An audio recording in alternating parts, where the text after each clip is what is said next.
আসসালামু আলাইকুম। মেহেদি ম্যাথ কেয়ারে সবাইকে স্বাগতম। তো আজকে আমরা অনার্স দ্বিতীয় বর্ষ ফরটার্ন প্রোগ্রামিংয়ের চ্যাপ্টার 7 থেকে অর্থাৎ চ্যাপ্টার 7-এর নাম সিরিজ প্রোগ্রাম অর্থাৎ যোগফল এবং গুণফলের ধারা নির্ণয়, এই অধ্যায় থেকে একটি সমস্যা কী করব, সমাধান করব। তো শুরুতেই সবাই চ্যানেলটিকে সাবস্ক্রাইব করবেন এবং ভিডিওটিতে প্রচুর পরিমাণ শেয়ার করবেন যাতে ফ্রিতে সবাই ফরটার্ন প্রোগ্রামিং ক্লাসটা করতে পারে। তো আমাদের 1 নম্বর সমস্যাটি হচ্ছে কি, write a FORTRAN program which evaluate the sum of series 1 + 3 + 5 + ... + 99। তাহলে এই ধারাটিকে আমাদের কি করতে বলছে, যোগফল আকারে একটি কি যোগফলের জন্য কি একটা ফরটার্ন প্রোগ্রাম আমাদের লিখতে হবে। তো এই ধারাটির প্রথমেই আমরা দেখতে পাচ্ছি 1 + 3 + 5 + ... 99। তাহলে এখানে যেহেতু এটা একটা কি সংখ্যা, পূর্ণ সংখ্যা,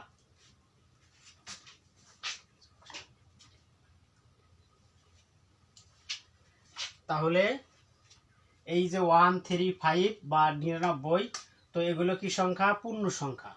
কিন্তু এগুলো তো এই যে 1.0 অথবা 3.0 এই আকারে নাই। এই জন্য যেহেতু এটা খালি শুধু 1 আছে, দশমিক সংখ্যা নাই, এই জন্য এটাকে কি বলবো, ইন্টেজার। তো এটা করার জন্য আমরা কি লিখবো, ইন্টেজার সাম, অর্থাৎ এই পুরো ধারাটা কি একটা যোগফলের ধারা। তো এটা লিখলাম। তো যোগফল সাধারণত কোনো সংখ্যা গণনা শুরু হয় কি দ্বারা, সাম ইকুয়াল 0 দ্বারা, অর্থাৎ 0 দ্বারা কি হয়, শুরু হয়। এই জন্য আমরা এই ধারার শুরুতে অর্থাৎ 0-র সাথে যদি আমরা 1 যোগ করি তাহলে কত পাবো, 1। তাহলে কোনো কিছু 0 দ্বারা কি হয়, যোগফলের ধারা শুরু হয়, এই জন্য 0 + 0 থেকে আমরা শুরু করলাম, ওই যে লিখবো সাম ইকুয়াল 0। আর তারপরে 2 নম্বরে আমাদের কি করতে বলছে, একটা লেভেল নাম্বার দিয়ে, অর্থাৎ ডু লুপ কি করবে, সাম ইকুয়াল 0-এর পর ডু লুপ শুরু হবে, ডু লুপ শুরু হবে। তো ওই জন্য আমরা ডু দিলাম। তো একটা লেভেল নাম্বার আমাদের দিতে হবে, এখানে আমরা লেভেল নাম্বার হিসাবে 7 10 15 8 7 যে কোনো একটা কি করতে পারি, ব্যবহার করতে পারি। এবং এখানে একটা আমরা কি লিখছি, আই। তো আইটা কি, ইন্টেজার। এই যে এটা 1 3 5 এটা পূর্ণ সংখ্যা। তো পূর্ণ সংখ্যাকে ইন্টেজার দ্বারা প্রকাশ করা হয় বা ইন্টেজার বলা হয়, পূর্ণ সংখ্যা বা ইন্টেজার। তো ইন্টেজারকে সাধারণত 6টি সংখ্যা দ্বারা প্রকাশ করা হয়, I, J, K, L, M আর হচ্ছে এন। তো এই 6টি হলো ইন্টেজার সংখ্যা। পূর্ণ সংখ্যার ক্ষেত্রে আমাদের কি করতে হবে, এই 6টি সংখ্যা মনে রাখতে হবে।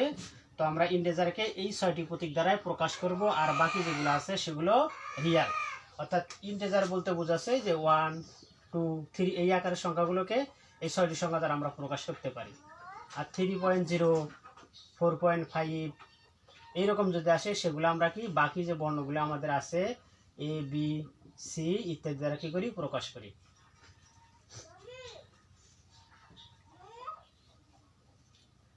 তাহলে এটা হচ্ছে আমাদের ইন্টেজার। তাহলে এখন এই ধারাটি আমাদের কত থেকে শুরু হয়েছে, 1 থেকে। তাহলে এই জন্য 1 কমা দেব। এই ধারাটি কত পর্যন্ত যাবে, সর্বোচ্চ 99 পর্যন্ত, 99। আর এই ধারার প্রতি ক্ষেত্রে পার্থক্য কত, অর্থাৎ ইনক্রিমেন্ট বা পার্থক্যকে আই দ্বারা প্রকাশ করেছে, যেটা ইন্টেজার। তো এখানে 1 থেকে যদি আমরা অর্থাৎ 3 - 1 করি তো 2 পাবো। আবার যদি 5 - 3 করি তাহলে কত পাবো, 2 পাবো। তাহলে এই বৃদ্ধিটা আমাদের এখানে লিখতে হবে, এটাকে ইনক্রিমেন্ট বা বৃদ্ধি। তারপর আবার কি, এই সাম আসবে। তো সাম ইকুয়াল এই আগের যে প্রথমে আমরা সামটা নেব সেই সাম প্লাস পর এখানে আয়ের মান কত বৃদ্ধি পাবে, সেই আয়ের মান করে এখানে সেটা কি করবে, জমা রাখবে।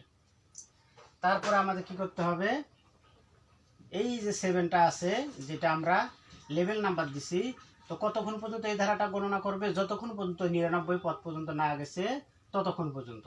এর জন্য এই 7টাকে আমাদের কি করতে হবে, এই 7-এর লাইনে কন্টিনিউ করতে হবে। তাহলে 7 কন্টিনিউ, অর্থাৎ বারে বারে এখানে যোগ করবে যতক্ষণ পর্যন্ত 99 না আসে, এই মানটা বারবার কি করবে, এই 7-এ যাবে, আবার 2 নিবে, নেওয়ার পর ক্যালকুলেশন করবে, আবার 2 নিবে, আবার ক্যালকুলেশন করবে, এইভাবে চলতেই থাকবে। তারপর যখন লেখার পর এখানে কি 7 কি করলাম, কন্টিনিউ। তো এক পর্যায়ে শেষ হবে যখন 99 পদ পর্যন্ত যাবে, তারপর কি করবে, এটা মানটাকে কম্পিউটারে প্রিন্ট করবে। তো তো প্রিন্টের বিভিন্ন স্ট্রাকচারের গঠন আছে। তো যেহেতু আমরা এখানে ইন্টিজার শুরু করেছি, তো ইন্টিজারের একটা মান দিয়ে এখানে শেষ করব। তাহলে প্রিন্ট স্ট্রাকচার এটা গঠন প্রিন্ট স্টার, এখানে নিচে একটা কমা উপরে একটা কমা, তাহলে নিচের কমা উপরের অ্যাপোস্ট্রফি, তারপর আবার কি করব কার এটা ছাড়া সামের, এই জন্য সাম। তাহলে উপরের কমা এখানে যেহেতু উপরে শেষ হয়েছে, তাহলে এখানে উপরে শুরু হবে, তাহলে উপর, তারপর কি আসবে নিচ, তাহলে এখানে নিচ উপর, তাহলে এখানে উপর নিচ, এইভাবে যাবে। তারপর কত সাম। তারপর আমাদের ধারাটা কি করবে, এখানে থামবে, কম্পিউটারে প্রোগ্রামটা কি হবে থামবে, অর্থাৎ স্টপ, এবং শেষে কি করবে ইন্ট করবে। তো আশা করি সবাই এই ম্যাথটা খুবই সহজ বুঝতে পারছেন। আর একটা কথা বলে রাখি, এই যে এই লেখাগুলো এই সোজাসুজি হবে, কি হবে লাইনগুলো বরাবর কি হবে সোজা হবে। আমি সোজা করে লিখছি, এরকম আপনারা কি করবেন সোজা করে লিখবেন। তো আল্লাহ হাফেজ, দেখা হবে পরবর্তী ভিডিওতে।